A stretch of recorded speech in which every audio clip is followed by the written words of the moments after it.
Long neck ice cold beer never broke my heart. Because Kyle Lowry has some assets that make him more valuable. Well, I'd say if the question was who's the best looking, I'd say the guy that sits in the middle. But I'd probably run average, probably 4 hours of sleep a night. stay in school, kids, so you don't end up like me. Thanks for being concerned about our age. He's a dog. Bigfoot, I know you're out there, and I'm coming for you. We're just trying to have fun out here, and our idiot kicker got liquored up. Hey, Jonathan, you want to come back to the horseshoe? Stay in school, I know you're out there, and I'm coming for you. It's the guy that sits in the middle.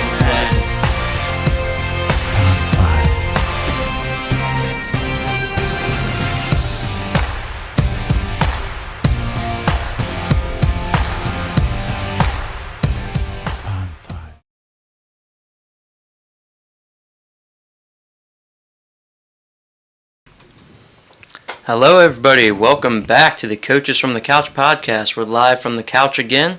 If you've been enjoying our content, please leave a like and subscribe. We'd really appreciate it.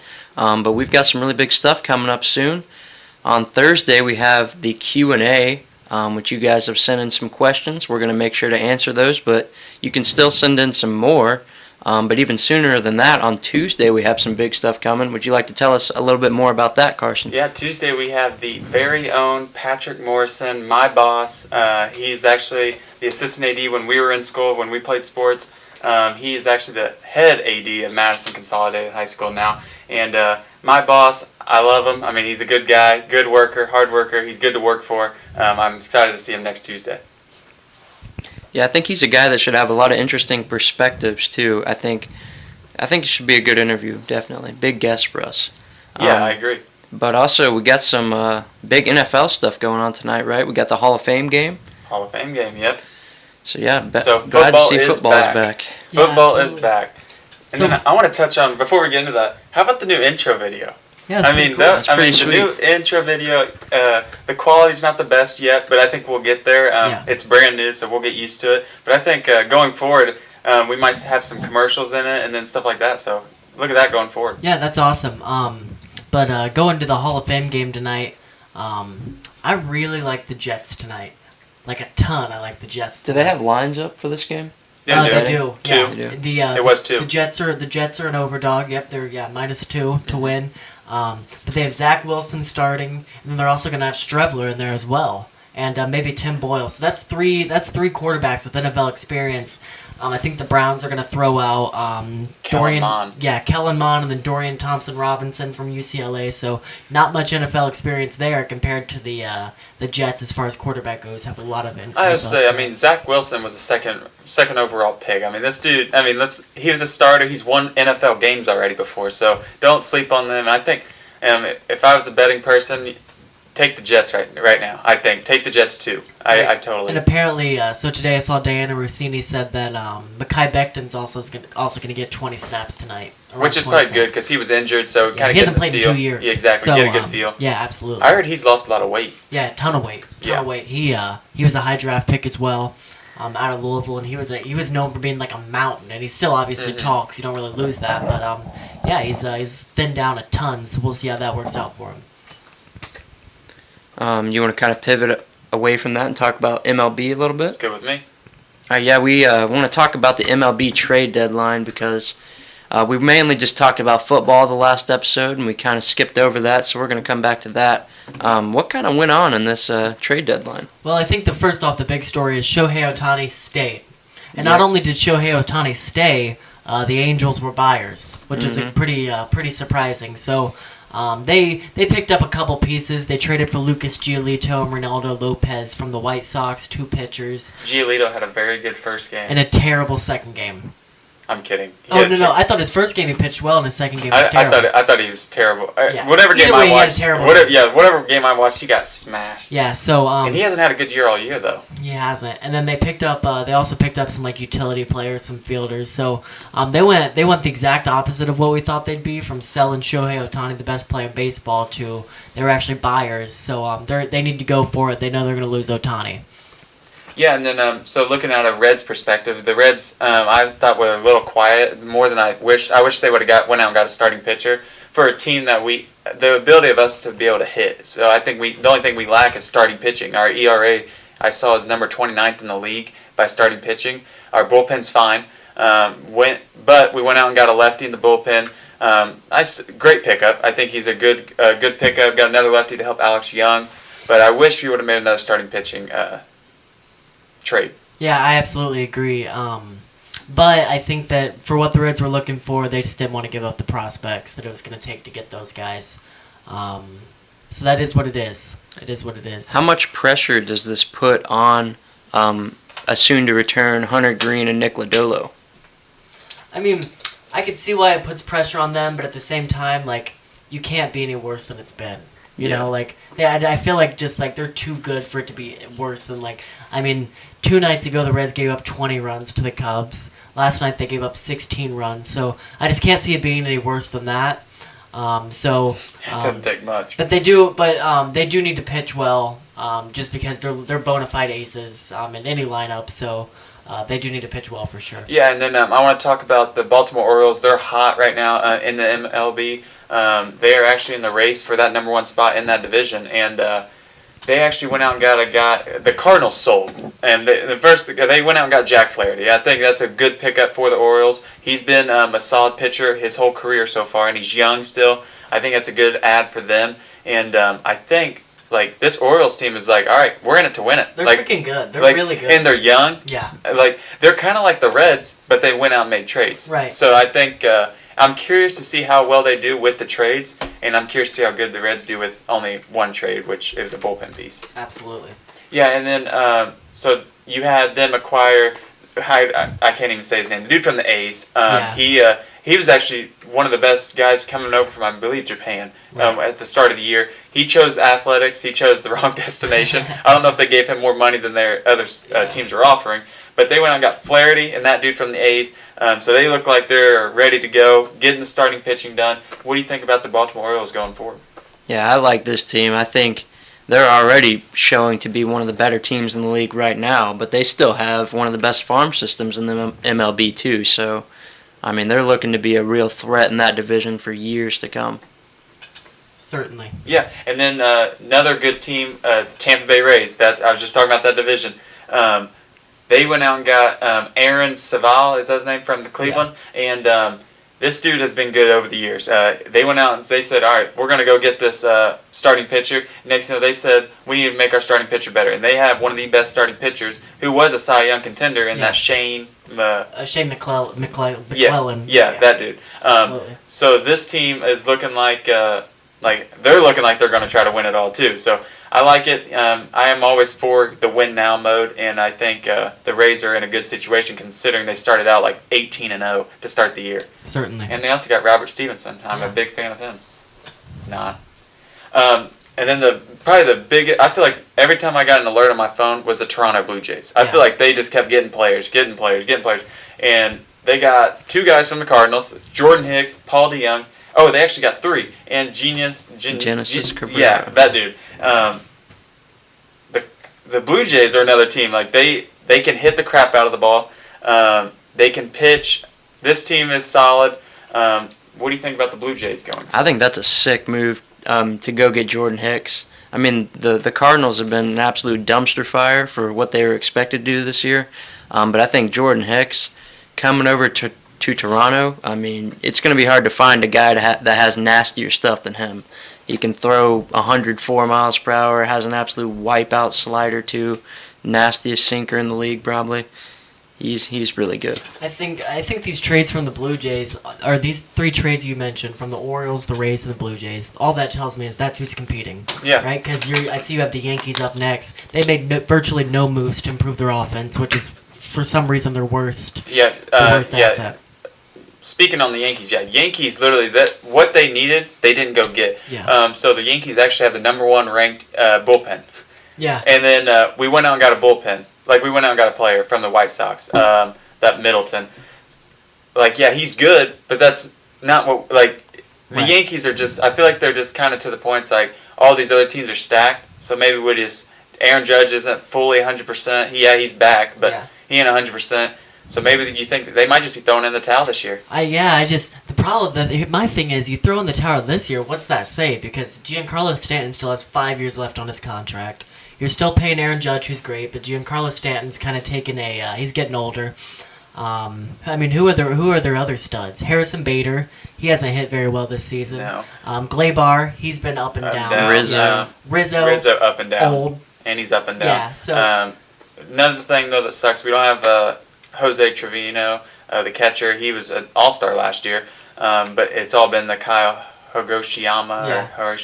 Yeah. This team has not hit very well. And then all that, I mean, just some breaking news recently. Domingo Germán got put into substance abuse. So Yeah. apparently he's been abusing. I mean, he's had an insane year. Well, yeah, because he's had like multiple games where he's almost thrown a perfect game. And then he's had like games where he's like allowed like 15 runs. So like he's almost thrown a perfect game, 15 runs. He got suspended for a little while, and now he's getting put into a substance abuse. What an insane roller coaster year for him. Maybe some of the games he was on the substances, and then the other games he wasn't. And No he kidding. Played Maybe, worse. yeah, that might be it. He was keeping them honest. That And might then also be one it. thing I want to jump into now is I want to jump into the Minnesota Twins. That division's the one that's real close. There's a lot of teams in that division. Everybody's like 500. Yeah, exactly. So it's up in the air. They go out and make a trade I think is fascinating. You trade Jorge Lopez for Dylan Flora, former Red. But I just think it's fascinating because, starting pitching usually has the upper hand. Right. You know what I mean? And you go out and you just trade Dylan Flora for Jorge Lopez flat out. And Jorge Lopez, I believe, is like 27 years old, so he's fairly young. Good pitcher. He's been in the league. So I thought this was fascinating, and I think it's a win for the Marlins. Yeah, for sure. I think Jorge Lopez, I think he's better than Dylan Floro, personally. So, I mean, it's a fascinating trade. I'm not really sure. There's probably some financial. I don't know what it was, but yeah, very interesting trade. Yeah, and then Cleveland Guardians, another team. They got Noah Syndergaard. Didn't understand because the reason why I don't understand is you get rid of Ahmed Rosario, you get rid of Josh Bell, and you get Gene Segura, but then you cut him. So and you also trade that Aaron Silva to the Rays. Yeah. So it's like, I mean, are you done? Because this we did our predictions. They were leading the divisions in that division. Yeah. So it's like, what is this? What do you think the Guardians are doing? Do you think they're just kind of like getting pieces while they can, like going like future? I'm dumbfounded by what they're doing. I know that Gene Segura is terrible. He's batting like he has one of the worst averages in baseball for the amount of plate appearances he has. So that's probably why they cut him. But yeah, I'm not really sure what they're doing. I don't really know their salary situation or whatever. But Syndergaard, he pitched well in his first outing with them. Yeah. I know that. I just think it's weird though, because Syndergaard's been terrible all year. He has a huge contract, but like, I just feel like it doesn't make sense because you're trading all these other guys, Right. and then you go get a guy like Noah Syndergaard. Yeah, It just doesn't make sense to me. Like Ahmed Rosario, like that's like one of those players I thought you wouldn't trade because he's like 20. He's like 26 or 27. Yeah. It's like you can still build under him. So I don't know what they're doing, but let's see what the next team is. Next team, White Sox. the White Sox. Yeah. They sold. They sold. A lot of people are giving them an A grade on their trade deadline. This team, I could go up and down the list of, you name it, they got rid of them. But basically, like any player that's good for them, except for Luis Robert. The other outfielder. Yeah. Eloy Jimenez. Yeah, Eloy Jimenez and Dylan Cease. Except for them, they sold everybody and got a bunch of prospects. That's pretty much what they did. And that last, they didn't make Dylan Cease available for trade for that last hour so they were like, all right, might as well give him to, which I'm surprised they didn't. But obviously he was a Cy Young contender just a couple years ago. Yeah. So maybe it is a good. I'm glad if I was a White Sox fan, I'm glad I kept him as my ace. I really hated to see Lance Lynn kind of go out like that because he was like the real centerpiece of that rotation for a while, and he had like a 6-something ERA. He was just getting shelled. Terrible. But he used to be such a solid pitcher. For sure. And then the Kansas City Royals, they're kind of in the same boat. They're just so young. They're bad. Yeah, they're just bad. Earlier they got rid of Chapman, and that's, this team, there's not much for them right now. The Texas Rangers made a lot of moves. They did. Obviously they got the big name Max Scherzer. The Mets kind of just threw everything out the window. Which is good. They was paying a lot of money for guys that weren't producing, and so they got rid of Max Scherzer. got Jordan Montgomery from the Cardinals, Chris Stratton as well. That's who got Aroldis Chapman from the Royals. Austin Hedges. Did you guys see Austin Hedges was wearing his Pirates catching gear in this first game with them because he didn't have his new catcher's gear on that team? Yeah, that's funny. Yeah. He's like an all yellow gear. Yeah. Yeah. So what do you guys think about the favorite? I believe now. I believe they might be the favorite to win their division now. Yeah. It's interesting that they got Max Scherzer. He hasn't been up to what he usually is this year, but anytime you get an ace like that, it's fascinating. But then the other Texas team that's really good, got Max Scherlander's partner in crime on the Mets, Justin Verlander. Yeah. The Astros, they got Verlander, like you just said. They also went out and acquired Kendall Graveman. I think he's a reliever, and I think he's been really good this year. Oh, I didn't even know this. Joe Kunal from the I'm Reds. so glad he's gone. Yeah. I was not a fan of him. He took over Sal Romano's job. If you don't know who Sal Romano is, look him up. He's the GOAT. He should still be on the Reds. That's why the Reds have been losing lately. What team's Sal Romano on now? He is on the independent league where Zach plays. Oh, nice. Not the Lexington Legends, but in that league. Nice. So he's in that league. So he's doing good. Yeah. And then we talked about the Angels. They went out and got Giolito. They kind of was like, hey, let's go get people. You know what I mean? They got C.J. Cron, who's back. They got Randall Grichuk, Eduardo Escobar, Mike Moustakas. That was a little bit earlier. But like this team's like they're making a push now. I know. I guess this is kind of their. You think this is their push to say, hey, let's keep Ohtani? I really like the C.J. Cron pickup. I like C.J. Cron. He rakes. But Yeah. do you think this is a push for them to try to keep Ohtani? It has to be. It has to be, yeah. Yeah. Because like you know Ohtani wants to win, so you know like. Do you think they try to make the playoffs, and if they don't make the playoffs, he's gone, or do you think he's gone either way? I really hope they can figure it out, because the last thing I personally want to see, I'm not even a huge baseball fan, I do not want to see Ohtani go and play in a Dodgers uniform or play in a Yankees uniform. I'd like to see him play with the Angels. I don't want him with the Dodgers.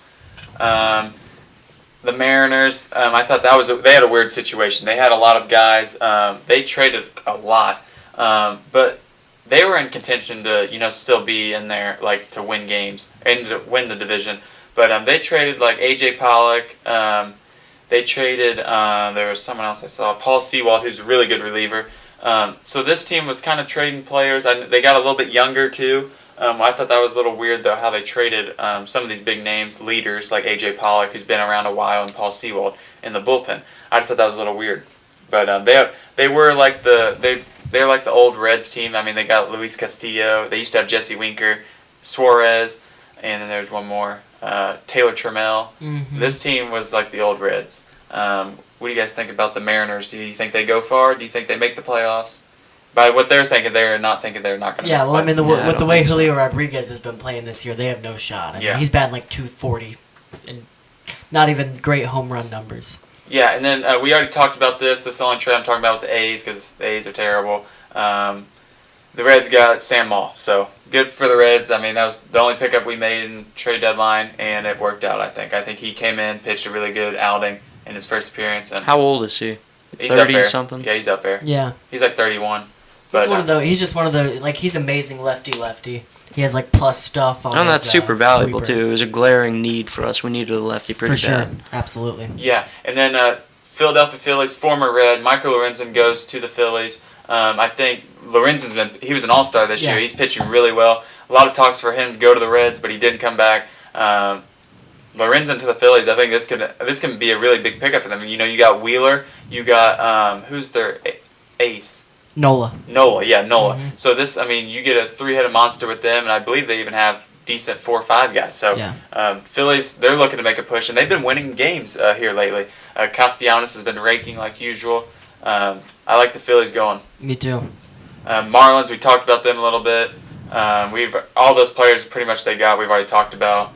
Mets, they traded for a lot of prospects, which makes a lot of sense. Obviously, that team was not doing good. I mean, like, holy Big disappointment, though. Going into the season, a lot of people had them as the World Series favorites. Well, yeah, they had the highest payroll in baseball of all time. Yeah, they had like 3 separate players, just individual players, that were getting paid more than the Reds roster. It's insane. So, Yeah, and then we already talked about the Reds. I want to talk to their rival right now, and that's the Milwaukee Brewers. They made some moves, and I like their moves. It seems to say as a Reds fan, but they went out and got Mark Canha from the he's from the A's, but he's from the Mets. But they also got Carlos Santana, Andrew Chafin, who's really good. They also got, I thought they got someone else. That was it. Oh, they traded Luis Ariz on the trade deadline too. But like this team, they went out and got 3 veterans, Chafin, Santana, and Canha. I think this team, I mean, it sucks to say as a Reds fan, but I think this team might get it done over us. We're just too young, I think. But I'm going to still root for the Reds. I think the Reds have a chance, but we need pitching. This team's going to get Brandon Woodruff back. They haven't even had Brandon Woodruff back. So, yeah. The way I look at it, I see the Reds as much more of a team that could definitely flame out towards the end of the season. And the Brewers, to me, are a much better built team for the playoffs. I think. They have veterans. They've been there. Yeah. They've won the division a couple of years in a row, I think, now. This team is just has more veteran experience. Chicago Cubs, another team in the division. The Reds are playing this series. They were jumping ship. They didn't know what they wanted to do. Next thing you know, they end up winning like 10 games in a row. This team said, all right, let's just go. We're going for it now. Cody Bellinger's back to MVP ways. He's batting like .330, has like 20-some stolen bases. He was hurt even, and he has like 50 RBIs. This dude's back. I don't know. Big win for the Cubs. Dansby Swanson's been killing the ball. He's back. And then they also went out and traded for that the dude from the Nationals. Heimer Candelario. Yeah, that dude. He's been really good this year. So interesting to see the Cubs, but I don't see them catching up with the Reds and Brewers. I really don't. I know they're close. They're like 5 games back, but I still don't see them coming back. Pirates got younger. I'm just going to keep it at that. Cardinals, they made a lot of moves, which they needed to change up. I'm surprised they didn't get rid of Arenado or Goldschmidt just because of their age, but they kept them. So look at them. I mean, who knows what they look like going forward. I would think that they were one of the biggest upsets this year, kind of like the Mets. Dodgers, of course, if you name the Dodgers, they go out and get any name you know. So they went out and got a lot of players. Kiki Hernandez, Ahmed Rosario, we talked about Lance Lynn, Joe Kelly. This team, obviously, is probably them and the Braves are probably the favorites to win the World Series, just like every year. That's what makes baseball not as fun. Right. Giants, they got A.J. Pollock. That's about all they really did. Giants they're just such a weird team. I feel like they're always a team that's over 500. Yeah, all of those guys will probably end up having big years for them since they joined the team. Yeah, and then kind of a fun team to talk about, Arizona Diamondbacks. I think this team's a fun team. They have Corbin Carroll kind of leading the way as a rookie, Christian Walker. But they go out and get Paul Sewald, even though they traded Chafin. Right. But they do go get Sewald to replace him. They bring in Tommy Pham, who's been batting really well this year. Just in time for fantasy football season, they brought him in. Exactly. And then Jace Peterson from the A's. He's actually not bad. I don't think he's okay. He's a good utility player. So I think this team you got to watch out for. I think this team's dangerous. They can hit. They can pitch. Watch out for them going forward. Padres, Rich Hill, G-Man Choi. This team. Padres have been one of those disappointing teams too with the names they have. Obviously, they've had some injury problems, but Juan Soto's back in the top 5 MVP voting, so looks like he's been batting really well lately. So good for them. Rockies, we already touched on them. They traded Crone. They're selling. That was the MLB trade deadline. Touched on everything. Made it real quick. What do you think about who do you think the biggest winner was, and who do you think the biggest loser was? And I'll go ahead and start. Reds are the biggest loser, I think. I think you had the opportunity to get a starting pitcher. There was a lot of them out there, a lot of good names. I think that's my biggest loser is the Reds. I hope it doesn't affect us going forward. But like I said, I think it does, and I think the Brewers take the division, even though I don't want it to happen. And I think my biggest winner has to be the biggest winner, I think, is I just saw it. I had it written down, too.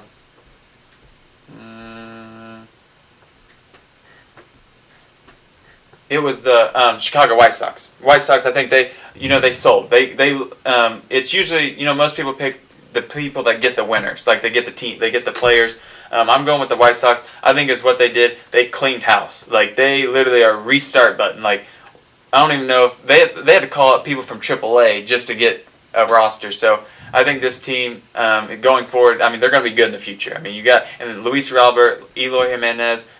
That's good to build around. I think the White Sox will be good in the future. Obviously, that can take, like in the Reds' sake, 5-10 years, but I think they'll be good in the future.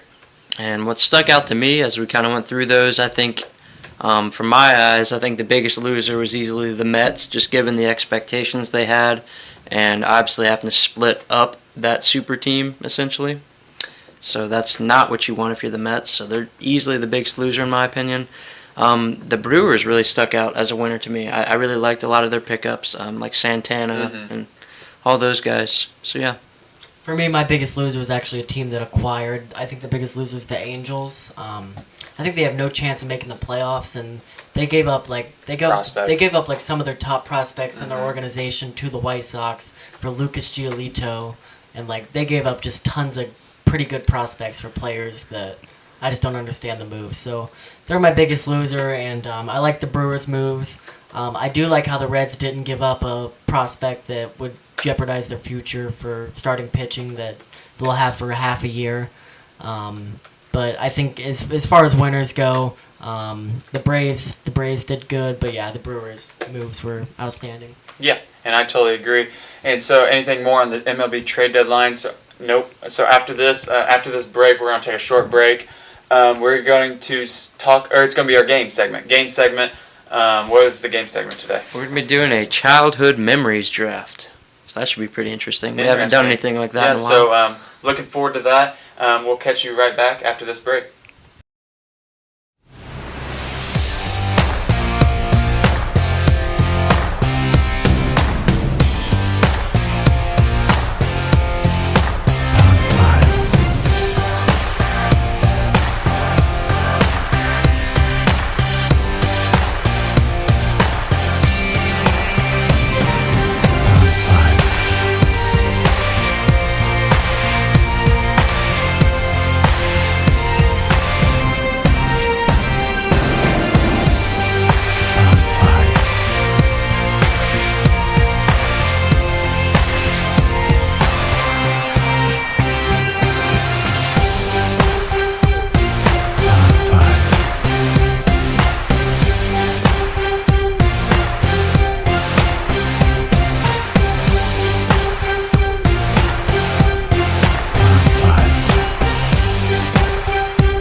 All right, we are back from our break, and that brings us to, like we said, our childhood draft. So we're going to be drafting memories, toys, just things from our childhood that could be nostalgic, things we have value from, I don't know. But we'll give Jacob the first pick this time. First pick of the childhood draft. Yep. I think for my first pick, I'm going to go with the 2013 National Championship that Louisville won. That's probably Okay. my favorite childhood memory. Okay. I How many remember- are we doing? How many picks? 5. 5? Okay. I remember I remember being in my house and, being really worried at first, but then Luke Hancock hit 4 threes in 2 minutes right before the half. They ended off with that Montrezl Harrell slam dunk. R.I.P. Montrezl Harrell's ACL. I say that. Towards Like a ACL. tour. Yeah. Yeah, so they came back. Peyton Siva clearly got fouled on that block by Trey Burke at the rim. And I just remember them winning it. So that's probably my number one childhood memory. At my first pick, I'm going to be taking Wii Sports. That's a good one. I have a lot of good memories doing some boxing, some baseball, you name it. Wii Sports was an elite game. Yeah, it's easy 101 in my opinion. I think it fell to me. All right. Mine is, I think, my easily number 101 is 12 and under. No, I'm not even going to say 12. I might have still figured out by then. 10 and under. Give me Christmas Day. Figured 10 and, what out? Oh yeah. 10 and under. That What'd you was on figure my out by list. then? That Santa is still real. You figured that out? Yeah. Gotcha. Yeah, Santa is still real. But yeah, 10 and under, those days, I don't think you can beat it. You wake up in the morning, you see that the cookie's like half eaten, the milk's like down to this much. It's like, man, that dude can eat a lot of cookies in one You day. need a lot of cookies. And drink a lot of milk. Like, But, you're actually excited to go to sleep too. Like, Exactly. I can't do that anymore. Well, I couldn't sleep on the night of Christmas Yeah. usually. But But it's a good thing. but yeah, so maybe I can go back to those days, like at That'd be 21 sweet. years old. Yeah, that'd be So awesome. that'd be awesome. Yeah, Yeah. it would be. So are we doing snake or are we doing What do, fixed? what do you think we should do? We can do fixed. That's fine. Alrighty, so for my second pick, I'm gonna stick with the holiday spirit, but I'm gonna go to New Year's Eve. I'm gonna go New Year's Eve when we had our sleepovers. Wow. We'd stay up all night long. good We'd one. play games. We'd watch funny videos. Those sleepovers were epic. So yeah, New Year's Eve sleepovers at Jaden's house is definitely my number 2. That's a high honor to be taken that high in the draft. I didn't even have that on my list, surprisingly. Okay. But my number 2, I'm gonna go with the book fair. Ooh. When I'm thinking back to like elementary school memories, I don't think it gets much better than the book fair. Just kind of wander around. You don't have to learn the boring class stuff. You just look at all the pencils and toys, snacks. They used to have like athletic or athlete posters in there. I'd always buy those, and it was just such a great time. Book fair. Yeah, and then mine is something we did at E.O. Muncie. Give me After the Bell in growing up. I think After the Bell is something like when I went to school, it was actually something I looked forward to in elementary. It's like it was a thing like literally after the bell, and all the kids would stay after school, all of our friends. You would just basically cause havoc, get teachers mad, and It was like an extra recess after school. but an hour and a half long recess. And so, yeah, I think it's tough to beat. You got your homework done too because they made you do it. Got some snacks. Yeah, too. snacks. So give me After the Bell. I think it literally made elementary forgot about school it made elementary school go for me. For me, I have to go for my number 3, the day of a Little League game. Ooh, I just remember that's the a good- anticipation. It's a good one. Getting ready for the game. You'd have your uniform. You'd put it on. I'm gonna go with the day of a Little League game. I like that one. With my number 3 pick, I'm gonna go with split screen video games, and I've taken wow. 2 video game picks. But I just feel like that's really nostalgic for me, because nowadays most people just play games by themselves, play against random people online. Back in the day, you didn't have that, so it was just like whether it was your brother, your sister, or one of your friends came over, sitting on the same couch or whatever, playing split screen video games. Can't get much better than that. Yeah, and I think that's a good pick. I'm actually gonna stay after school. Going after school and going to Dairy Queen just hit different. Oh, I don't wow. know why. I usually only got it after I did something good or I got a compliment or from the teacher or something or grade report. But whenever you got the ice cream, for some reason, like after dinner, it didn't hit as good as like going right after school for some sure. reason. So give me after school DQ. For sure. I think that I just got the steal of the draft. I'll be honest. I think I might have just got the ball to steal the draft. Summer Boys and Girls Club. Come on, guys. That's a good one. Boys and Girls Club in the That was summer. We were my talking list. about that last It night. was on my actually. list. Yeah, We were Boys talking and about Girls the Club in the last summer, so freaking Yeah. fun. We'd play our big games were basketball and we'd play a lot of kickball, right? And football, two-hand touch football. Those were our big ones. So any day where we play that all day, elite. And best lunches. Oh yeah. I brought my lunch, so- It'd be like Bosco powdered. sticks? Yeah, the Bosco sticks Oh. were good, but other than that, it'd be like powdered milk and. You had to like shake it to Scooby just snacks. get liquid. Scooby snacks, yeah. But Boys and Girls Club during the summer and during winter break. Honestly, I might even argue during winter break might be better than during the summer. yeah. But Boys and Girls Club, Wow. elite. Do you have a specific boys club memory that sticks out to you?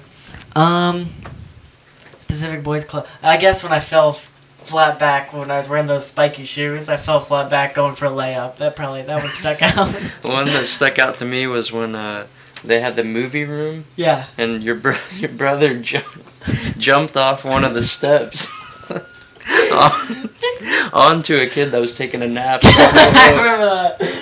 Yeah, I And remember that. I don't that's remember- I don't always think I was going to there be for in that my one. mind. I wasn't You there for probably that. weren't. It was a long time ago. Oh yeah. I was not But there yeah. for What was that. your favorite Boys Club memory? Mine easily had to be the. Well, I won't say that one. I'm gonna actually jump ship. I think the going into the like after running all day, they'd go into the computer lab and just playing some co-op BTD5. Oh yeah. Oh, I mean, I think that hit different. I mean, we'd be there a while. Like, Yeah. we'd be, you would go play basketball, do whatever in the gym, or we'd go play wiffle ball or something. We'd do that for 4 or 5 hours. The next thing you know, right before we get picked up, it would always be the classic. If we weren't in the teen room, Oh, the- the teen room. the teen room. Teen room was overrated. We were yeah, cool. but this is when we were younger. But was BTD5 co-op or just even by Pop BTD5 Tropico, do you Pop remember that one? Tropica. Agario? Yeah. Is that Oh, The what one okay. that the one that gives me like the shivers, the thing I hate about the Boys and Girls Club, is how every day after we got done running, we go in the movie room. First off, it smells so bad in there. It stinks so bad. Oh my. But second off, I felt like every Febreze. single day they played Jumanji. Every day they'd have Jumanji on in there, and I hated it. Every single day they'd have Jumanji on. But yeah, Boys and Girls Club, that's my fourth. Yeah, I fourth definitely pick. think that was the steal of the draft, just because we had so many talking points on it, as you Yeah. can tell. So that kind of leaves me. I'm gonna go back to elementary school again. Give me the rainbow parachute from gym class. yeah. I think everybody kind of remembers that. throw day. up and then the ball would go. Yeah, and you There's get just under it. Everybody remembers it. Like, Yeah. it's just such a magical moment. Kind of, yeah. So mine is actually going to the store. If I ever went to the store with my parents, or specifically my mom, it was all the time. I'm going to the toy section.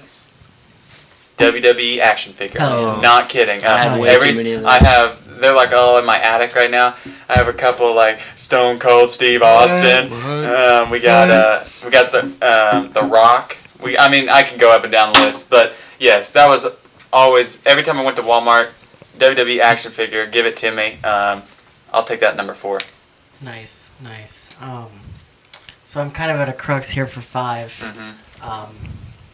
But I think if I had to make one, it would probably be when I'd come over to Carson's house after, like, on the weekend or something, and I'd bring my PlayStation to your room, and we'd play, like, My Park on there, and Jade would play with us. 16, probably, yeah. Were you playing 2K with us at that point?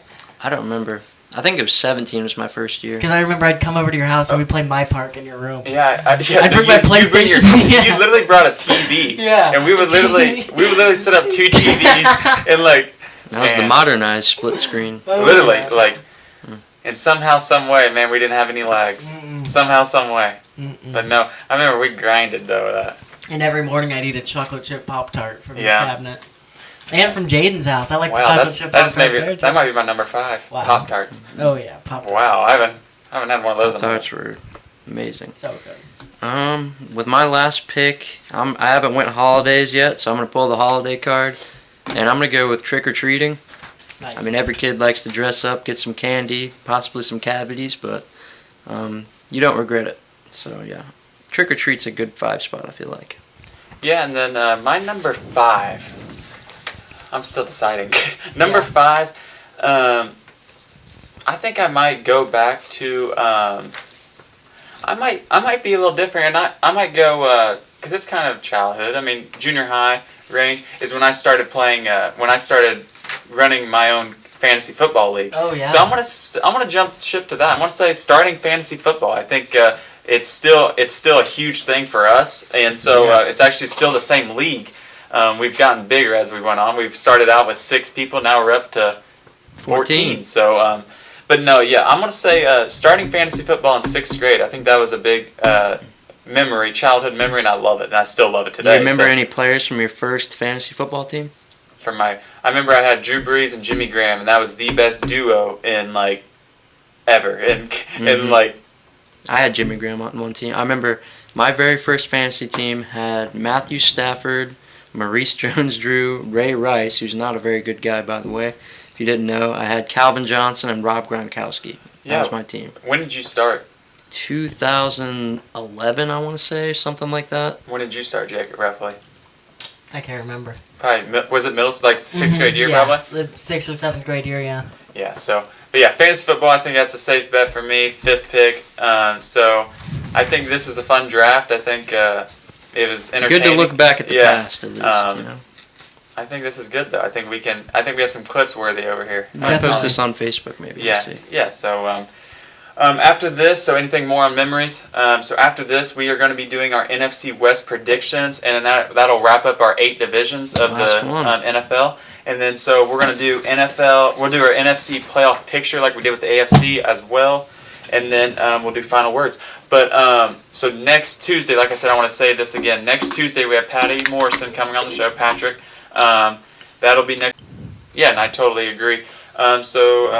We good to go? Anything? We're going to take a short break, and we'll get back to our NFC West. Sound good? Let's get it. Sounds good.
Welcome back from the break. We're going to be talking about the NFC West division. That's our last division in this little series that we've been doing, going through each and every division in the NFL. Soon we're going to be doing our Super Bowl predictions, award predictions, which that'll be fun. But yeah, what's the first team? The Cardinals? Yes, the Arizona Cardinals. Who wants to go first? Jake, you want to start? Yeah, so the Arizona Cardinals are in a very peculiar position compared to the beginning of the season last year. The beginning of the season last year, they were a Super Bowl contender. This year, they're a contender for the first and the second pick in the draft. So they are in a very, very, very interesting position.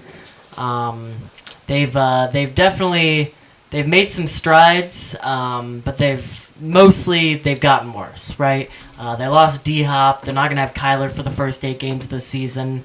They still have James Conner. They brought him back. Their offensive line is pretty not good. J.J. Watt, too? He's out. Yeah, J.J. Watt's out. But their big thing is they have a new head coach, so that matters. Shots, explosives, pew, pew, pew. Jonathan Gannon. So we'll see how they are, but I'm sure they're going to be pretty bad. That's my guess. But like I said, they're a contender to have not only the first but also the second pick in the draft because they traded their pick to the Texans, which I think was a really good move for them, by the way. Great move. Yeah, and then I want to touch on this team it's so weird. I feel like Kyler Murray, they should be good. I just feel like Kyler Murray doesn't have his mind set right. I think this team has. You look at this team. They have James Conner, who's a solid running back. You have Zach Ertz. Now they have Paris Johnson, Will Hernandez, DJ Humphries at the offensive line position. It's not terrible. And you got Rondale Moore, Marquise Brown. And before that, they had DeAndre Hopkins. This team should have been good. They had J.J. Watt. They had a lot of leadership. I just can't believe they weren't that good. Obviously, they took a little bit of a downgrade losing Hopkins and J.J. Watt. But, this defense is a little rough right now around the edges. I think they'll have a pretty down year. It does help, though, that they do have a defensive-minded coach. I think that'll help them a little bit.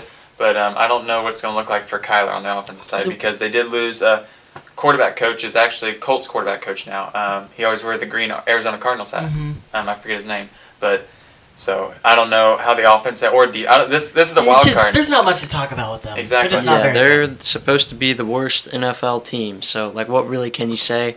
Like Jacob said, they were projected to have the first and the second overall pick in the draft. Done? I was about to say I don't think that's ever happened in NFL history, so Right. that's historically bad if that does happen. Vegas has them projected for 4.5 wins. That's not too good. Yeah. But you look at their team, and Kyler's. They're saying he's coming back sooner than previously expected, but still we don't know how he's going to be, when he's actually going to come back, when he's going to be at 100%. Yeah. And losing Hopkins obviously isn't going to help him. And you look at that receiving core, you got Hollywood Brown, Rondale Moore, Greg Dortch. They drafted Michael Wilson, who I actually really like a lot. But their average height of the receivers is 5'6". That's what I was about to say. Those are some small guys. Hollywood Brown, Greg Dortch, and Rondale Moore, they're all the same player. 5'7". Obviously, yeah, they're obviously different, but they all have the same play style. They're all fast. If a windstorm comes, those guys are gone. Yeah, with Kyler, including Kyler. That's crazy. Yeah, but so moving on from probably the worst team in the NFL to what some may argue one of the best teams in the NFL, the San Francisco 49ers. A really similar roster to last year, with one big difference. They don't have Jimmy G anymore. So, Carson, talk about their offense. Yeah, so since you pointed out the quarterback position, I think it's Brock Purdy's job. That's what I'm hearing. He's been doing really well in camp, I've heard. And it's it sucks for Trey Lance. I think you'll see him traded because they brought in Sam Darnold as well. Sam Darnold's won football games already. Yeah. Trey Lance he hasn't won football games already. So I think this team doesn't need Trey Lance anymore. I don't think. I think they have Brock Purdy. I think they got their guy. He fits Shanahan because he's a good game manager. He's kind of like Jimmy Garoppolo. You know what I mean? He's kind of like that in a way. But he doesn't make mistakes. He just does what he does. Makes the right play. Mm-hmm. And that's all you need on the 49ers because this team has a great defense, great offense, great run game. Brock Purdy fits just right in with this team. Obviously, you still got one of the best offensive lines. They did lose Mike McGlinchey, who's actually a pretty big loss. He went to the Broncos. but they still have the number 1 left tackle in the league, probably the best offensive lineman in the league. A lot of people would say the best player in the NFL. Yeah, Trent Williams. And Trent Williams. Then you got Debo, obviously, who can run the ball, catch. Brandon Ayuk, who had a really good year last year. And obviously Christian McCaffrey and Elijah Mitchell. So, I mean, this team, offensively, they look really good. And Juszczyk, best fullback in the league. Yeah, it's night and day going from this team to who we just talked about, the Cardinals. The Cardinals are probably below average at every area of a team, where the 49ers are probably above average at every area of a team. You know, they're elite running back, McCaffrey, elite tight end, Kittle, elite at tackle, Trent Williams. They got Fred Warner, linebacker, Nick Bosa, edge rusher. They're so well put together, so much talent. And I know they don't have a guaranteed elite quarterback or anything, but do they really need one when you have that much talent? And I know you just talked about Trey Lance a little bit, which is a fascinating situation, and I'm actually oddly optimistic for Trey Lance just because of the capital that they used to pick him. Over NFL history, there's never been a guy drafted that highly and gotten this little of an opportunity. So I think he's going to get another opportunity. I just think he has too big of an arm, too much potential to not at least get another shot, whether that's on the 49ers or whether that's on another team. I hope it's the 49ers because I think that really brings their ceiling up if he can hit somehow. The big question right now about the 49ers is Nick Bosa and his contract. He's holding in currently, and I think both sides are motivated to get to a deal, but they're not there yet. But I'm sure by the beginning of the season he'll sign a massive deal that makes him probably the highest paid player of all time. It's usually how it goes. So yeah, we'll see where that ends up. Moving on to the next team in the division, we're going to look at the Pete Carroll-led Seattle Seahawks. Another team that's expected to be not very good last year, and they had just an incredible rookie class. That, with a blend of Geno Smith having a career year, led them to be a contender in the NFL, but also in the NFC East, obviously. So, what about the Seahawks, Carson? Yeah, I mean, Seattle Seahawks. Not a fan of Geno Smith. I've said it multiple times on the show. I don't think he gets the job done this year. I don't think you'll see what they had last year. I just don't see them being as good for some odd reason. I know the team is, if anything, better on paper, but for some reason I just can't believe in Geno. I just think there's a reason why he literally got dropped off by every single team that he's been on besides. They wrote him off, but he didn't write back there. That's what he said. Yeah, famous quote. Mark it down. All he did was got them to the playoffs and got a worse draft pick than what they would have got if he wasn't there. So, or if Russell Wilson was still there, I think this team would be more dangerous, I think, personally. I know Geno had a better year than Russ last year. You'd also be paying a lot more money to Russell Wilson. You probably wouldn't have the pieces. I think Geno just got a contract, didn't he? No, yeah, not a Russell Wilson. No, yeah. but still, not a fan of Geno. But, I mean, this team, obviously, it's better on paper than it was last year, so it only makes sense that they're better, or at least the same. But I see this team not being as good. I'm going to take an opposing argument there from everything he just said about Geno Smith. I could see that because he has been kind of passed around the league and just had a random kind of good year, so I could see him maybe falling off. But me personally, I'm looking at Geno Smith. He was a top 5 quarterback in the league in fantasy last year, and you just give him the top receiver in the draft, and you add Zach Charbonnet, who I really like, to pair with Kenneth Walker in that backfield. That's a lot of talent surrounding him. I think he's not going to drop off that much if he drops off, and I expect him to be just as good, if not better. If you're in my fantasy league, let him have Geno Smith. Go ahead. Hey, Geno Smith, I'm riding for him. You can hate on him all you want. I think he earned that contract, and they're going to be a fun team to watch. Just with Metcalf and Lockett working on the outside, and an elite prospect, JSN, is going to be working those short routes, great after-the-catch guy. I really like the Seahawks. It's hard for me not to. And then defensively, their big stories are their cornerbacks. They have young cornerbacks between Devon Witherspoon, who they got with the 5th overall pick, Kobe Bryant from last year, and then of course they got who's the other guy they got? Tariq Woolen. Oh, Tariq Woolen, which had like a Rookie of the Year, Defensive Rookie of the Year season last year. They're very young in the back end of the defense and very good in the back end of the defense. And if there's a team that can develop corners, it's proven to be the Exactly. Seahawks. Over and over And again, then, they just churn out corners. I will say the biggest thing on their defense, I think, though, that happened this offseason was Bobby Wagner. I think that's like obviously that's anytime you get a guy like Bobby Wagner back on your team, he's a leader. He changes your defense just him alone. So look out for Bobby Wagner and Jordan Brooks to have a good year in that middle. Mm-hmm. For sure. So then, with that being said, we're going to move on to the last team in the division, the Los Angeles Rams. What an interesting circumstance for them. They go from like 5 years of like complete like Super Bowl contenders with Goff, and then they go to like they sell everything, F those picks. For the last 2 years, they were Super Bowl contenders for sure, studs at every level, and now they're terrible. They're terrible, simply put. And a lot of that probably rides on Matt Stafford and his arm. But the LA Rams, Jaden, talk about their defense. Obviously, they have Aaron Donald up the middle, so that's good news. What do you think? Well, yeah, they obviously they lost Jalen Ramsey, which that's probably going to show up at some point, I expect, in the season.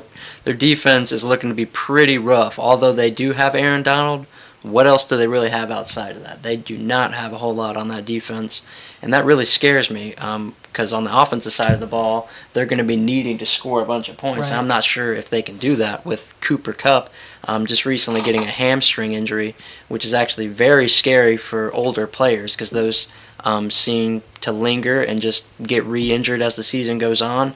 And if that happens, they're looking scary. I mean, the receivers they have behind Cooper Kupp, you're looking at Tutu Atwell, another guy that could blow away in a windstorm, Van Jefferson, and Puka Nacua. So you tell, Skoranek. He's like a fullback tight end. You tell me how that's going to work out, though. He's a Swiss Army knife. Yeah, he is.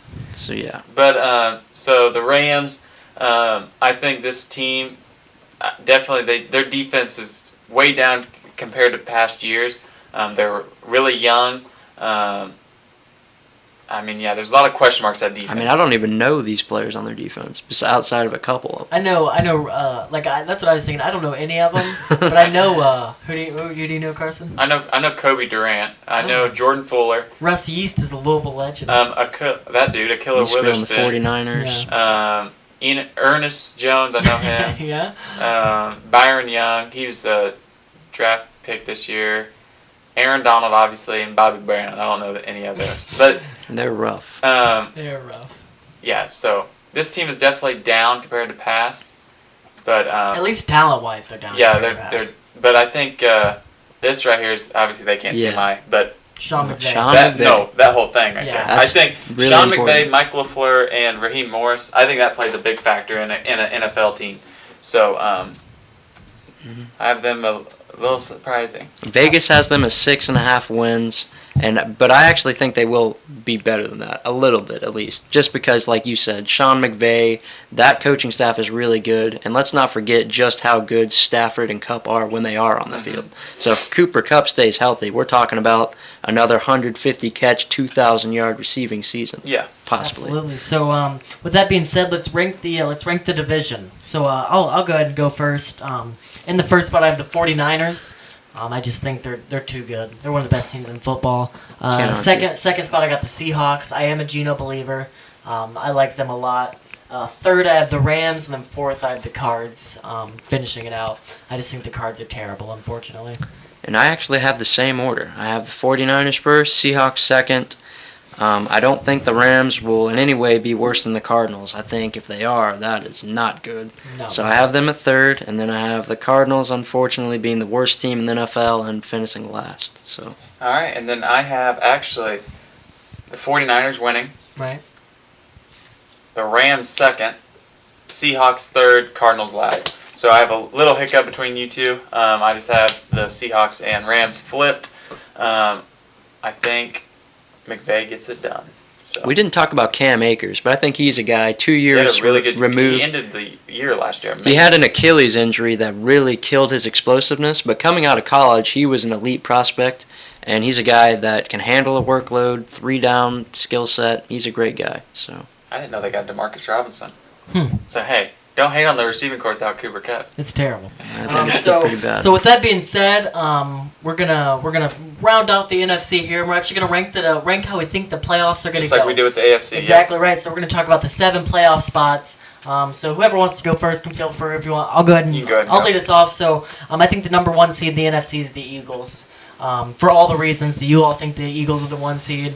And everything else. The Eagles, they're outstanding. Second, I have the 49ers, so it's starting to look a lot like last year, right? Niners, Eagles. 3, I have the Lions. Love the Lions. Love the Lions this year. 4, the Panthers, so I think that they're going to win that NFC South. And then my first wild card spot is the Cowboys. I think the Cowboys give the Eagles a run for their money in the first spot. I really like the Cowboys.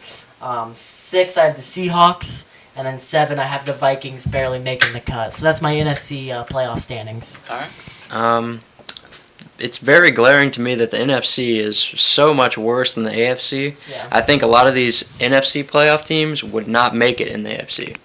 No. That's clear to me. I mean, I see the Eagles and Niners, maybe Cowboys. Yeah, I mean the AFC is just so much so lopsided in comparison. But my order, I actually don't have the Eagles as the 1 seed, and my reasoning behind that is, 1, I hate the Eagles, and I don't want to put them at 1, but a lot of teams that make the Super Bowl tend to fall off the next season. I don't know why that is, but it's just how it is. And you look at their team, and they have a lot of injury risk. That offensive line is really old. Lane Johnson, Jason Kelsey, some other guys have had injuries over the past years, and that's led to their team falling apart. A.J. Brown, DeAndre Swift, those have been guys that have not been able to stay healthy in their careers. So I just think something's going to hinder this team. It tells me that they're going to fall off a little bit. I still have them in the playoffs, but not at the 1 Well, seed. for me, the big thing is I don't care who you are and what your system is. You lose both of your coordinators, it's not good. Yeah. It's definitely not a good thing. So that could Interesting definitely point aid to there, too. that.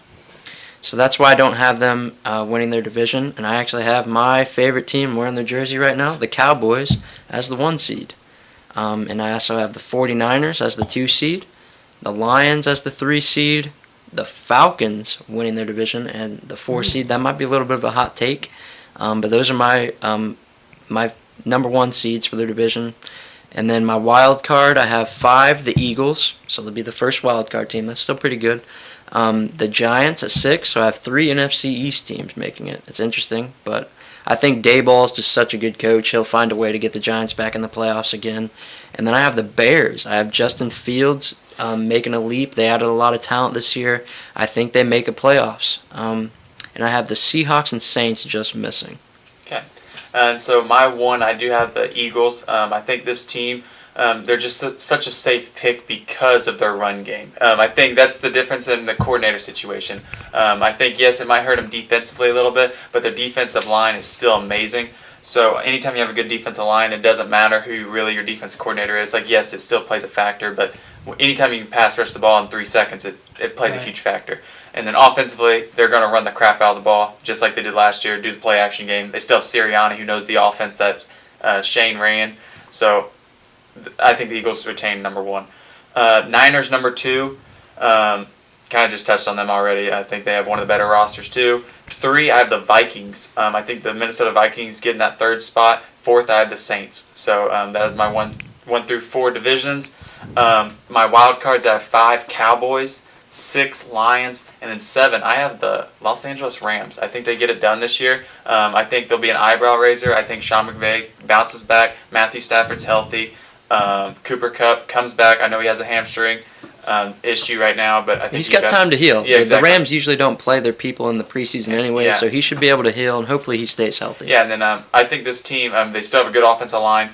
Offensively, they look fine. Yeah. Offensively, they look fine if they're healthy. And then obviously the big question mark is defense, but I think the Rams will be and I think they'll make the 7th spot in the NFC. So, you want to go through one more time, 1 through 7? Yep, so 1 Eagles, 2 49ers, 3 Lions, 4 Panthers, 5 Cowboys, 6 Seahawks, and then 7 the Vikings. I had 1 Cowboys, 2 49ers, 3 Lions, 4 Falcons, My wild cards were 5 the Eagles, 6 the Giants, and 7 the Bears. Seahawks and Saints just missing. Okay, I have 1 Eagles, 2 49ers, 3 Vikings, 4 Saints, 5 Cowboys, 6 Lions, 7 Rams.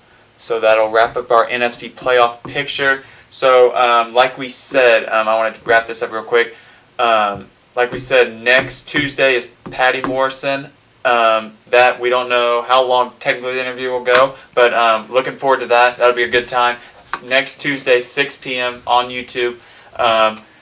And then also next Thursday is Q&A, and we'll also do our Super Bowl predictions. So we'll go with our AFC predictions and our NFC predictions, and we'll match it all the way up and do our predictions next Thursday. So that'll be next Thursday with our Q&A. So tune in for that, ask questions, and then let's move into final words. Absolutely. So for my final words, I just say, pick up golf, guys. It's so fun. It's so fun. Golf is so fun.